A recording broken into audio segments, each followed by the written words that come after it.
अमरावतीच्या भातकुली तालुक्यातील निम्मपेढी धरणामुळे बाधित झालेल्या अरणगावकरांचं पुनर्वसन कठोरा पोटे टाउनशिप समोर करण्यात आलंय।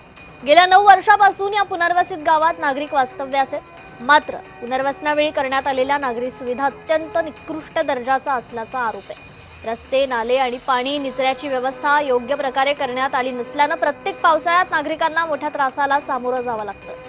पाटबंधारे विभागाने बांधलेल्या नाल्यांना योग्य उतार नसल्याने पावसाचं पाणी नाल्यांमधून वाहून न जाता थेट नागरिकांच्या घरात, अंगणात आणि मोकळ्या भूखंडामध्ये साचत असल्याची गंभीर परिस्थिती निर्माण झाली आहे। साचलेल्या पाण्यामुळे दुर्गंधी पसरत असून डास, साप, विंचू यांचा मोठ्या प्रमाणात प्रादुर्भाव वाढतोय। दरवर्षी पावसाळ्यात इथे जे आम्ही राहतो आमचे हाल एवढे होतात की तुम्ही माझ्या घरापाशी टोंगळ्या पाणी आहे।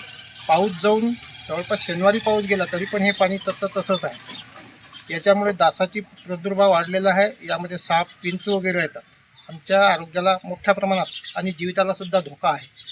आम्ही वारंवार पाटबंधारेकडे पाठपुरावा केला असता त्यांनी या कामाची दखल घेतली नाही। त्यामुळे आमची विनंती आहे की इथल्या ज्या नाल्या आहेत यांना योग्य ते सुलूक काढून, उतार काढून पाणी योग्य दिशेने प्रवाह करावा।